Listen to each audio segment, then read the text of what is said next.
بسم اللہ الرحمن الرحیم۔ جب نفیسہ نامی عورت نے نبی کریم صلی اللہ علیہ وسلم سے حضرت خدیجہ رضی اللہ عنہا سے نکاح کے بارے میں پوچھا، اس وقت حضور صلی اللہ علیہ وسلم کی عمر مبارک 25 سال کی تھی۔ اپنی سچائی اور امانت داری کی وجہ سے آپ سارے مکہ میں محمد کی بجائے امین کے لقب سے مشہور تھے۔ آپ کبھی بتوں یا شراب کے پاس نہیں جاتے تھے، بلکہ ان چیزوں سے نفرت فرماتے تھے۔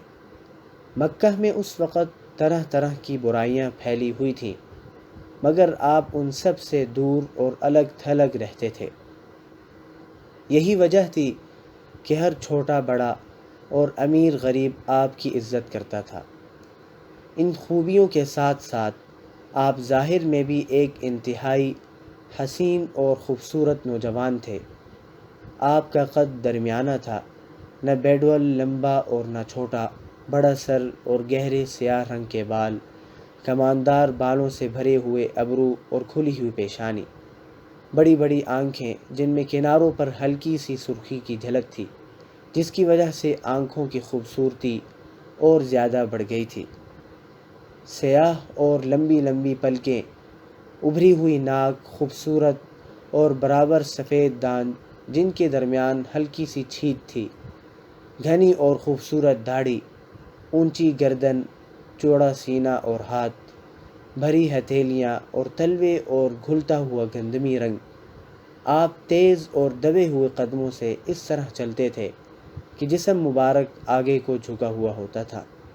آپ کے چہرہ مبارک پر ایسی نرمی اور ملائمت رہتی تھی جو ہر دیکھنے والے کو اپنی طرف کھینچ لیتی تھی۔ آپ خوشامد اور جھوٹی تعریف سے ہمیشہ دور رہتے، سچی بات زبان پر لاتے، مگر آپ کی باتوں میں ایسی مٹھاس اور محبت ہوتی تھی کہ ملنے والا ایک دفعہ کے بعد ہمیشہ کے لیے آپ کا شیدائی ہو کر رہ جاتا تھا۔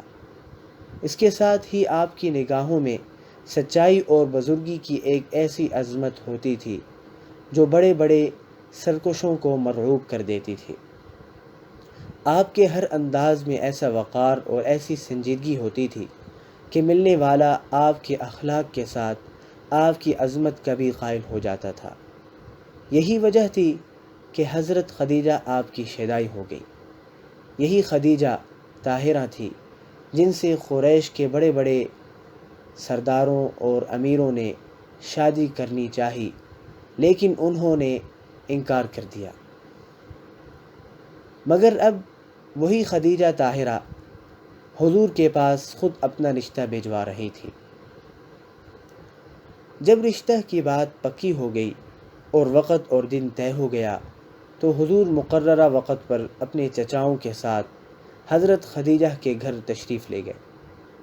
ابو طالب نے نکاح پڑھا اور خطبہ نکاح کے آخری الفاظ یہ ہیں کہ محمد وہ ہیں کہ قریش کا جو جوان بھی شرف، رفعت و فضیلت اور عقل میں آپ کے ساتھ تولا جائے تو آپ ہی بھاری رہیں۔ مال میں اگرچہ آپ کم ہیں، لیکن مال ایک زائل ہونے والا سایہ ہے اور ایک عاریت ہے جو واپس کی جانے والی ہے۔ یہ خدیجہ بنت خویلد کی نکاح کی طرف مائل ہیں اور اسی طرح خدیجہ آپ سے نکاح کی طرف مائل ہیں۔ نکاح میں رؤسائے قریش اور مضر نے شرکت کی۔ حضرت خدیجہ کے والد خویلد جنگ فجار میں قتل ہو چکے تھے اور نکاح میں حضرت خدیجہ کے چچا عمر بن اسد نے شرکت کی۔ یہ ملک شام سے واپسی کے 2 مہینے کے بعد کی بات ہے۔ آپ نے مہر میں 20 اونٹ دیے۔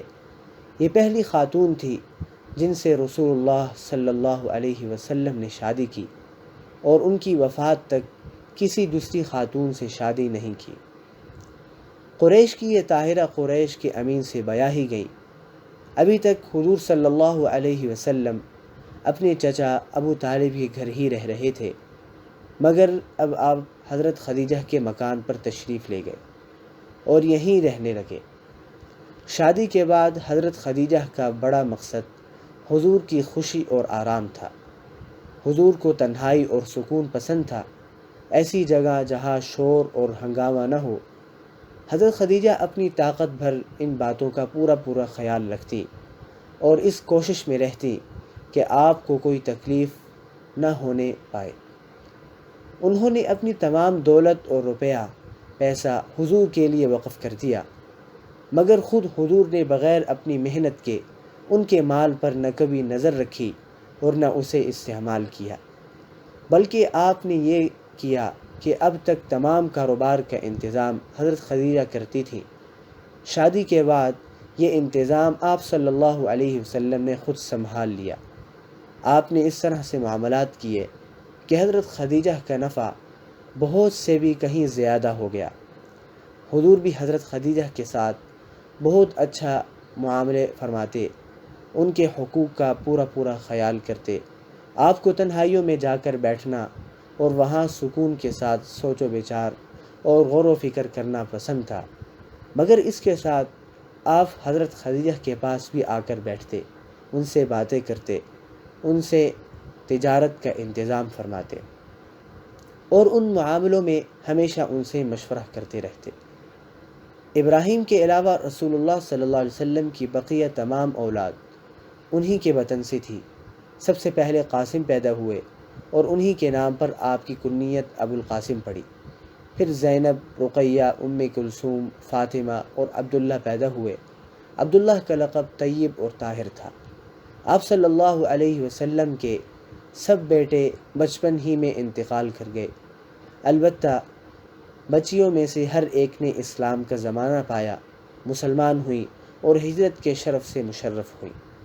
لیکن حضرت فاطمہ رضی اللہ عنہا کے سوا باقی سب کا انتقال آپ کی زندگی ہی میں ہو گیا۔ حضرت فاطمہ کی وفات آپ کی رحلت کے 6 ماہ بعد ہوئی۔